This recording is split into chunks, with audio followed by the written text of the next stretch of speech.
The Chosen, 40 jours avec Jésus. Jour 11, proclamation.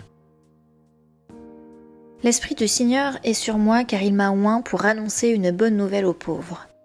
Il m'a envoyé pour annoncer aux captifs la délivrance, aux aveugles le recouvrement de la vue, pour apporter la liberté aux opprimés et proclamer une année de faveur accordée par le Seigneur.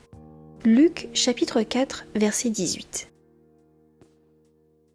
Beaucoup affirment que Jésus n'a jamais proclamé être Dieu, qu'il était un homme bon et un enseignant influent, un humaniste et un exemple à suivre, mais qu'il n'a pas réellement prétendu être plus que cela, et que ce sont ses disciples qui ont ajouté l'aspect divin.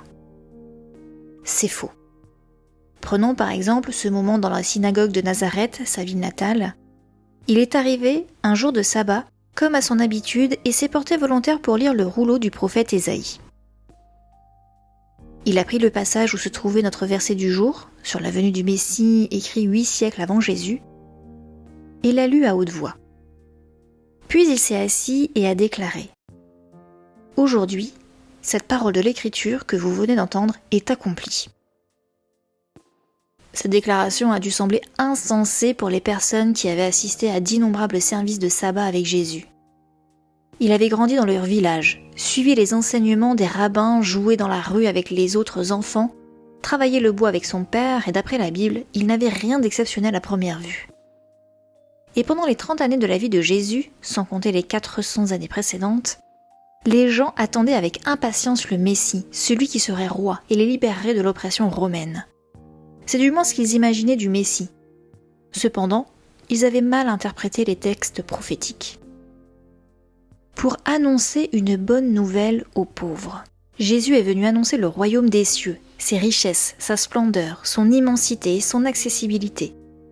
Il a apporté cette idée que la vie offre bien plus que ce que nos yeux peuvent percevoir. Bien plus encore pour ceux réellement privés de leur liberté et pour ceux qui sont pauvres de cœur. Pour annoncer aux captifs la délivrance. Jésus n'était pas venu pour libérer politiquement, mais pour libérer spirituellement. Il est venu pour annoncer la libération du péché qui nous enchaîne et de toutes ses répercussions éternelles. Aux aveugles, le recouvrement de la vue. Jésus guérissait les gens physiquement, mais cela ne faisait que refléter la nécessité d'une guérison spirituelle. Jésus est venu pour ouvrir les yeux et les cœurs des gens sur leurs péchés, sur leurs besoins de secours et de miséricorde, et sur son désir et sa capacité à les restaurer. Proclamer une année de faveur accordée par le Seigneur. Jésus et son don du salut illustraient la faveur de Dieu envers nous, un monde qui avait désespérément besoin de lui. Bien sûr, Jésus était un homme bon et un enseignant remarquable, empreint de bienveillance et d'amour, mais il a également affirmé être l'accomplissement des prophéties de l'Ancien Testament concernant celui qui sauverait le monde. Ce jour de sabbat, dans le calme de son village natal, il a proclamé d'une façon que nul n'a pu mal interpréter : « Le Messie que vous évoquez depuis des siècles dans vos synagogues, c'est moi. »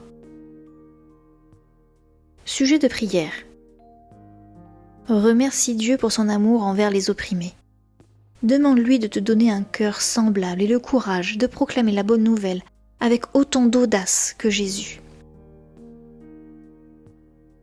Pour avancer, quelles qualités de Jésus ressortent le plus pour toi dans cette histoire ?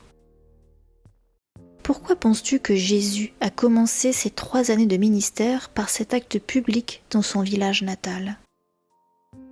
Comment peux-tu manifester le même amour que Jésus pour ceux qu'il est venu sauver conformément aux prophéties ?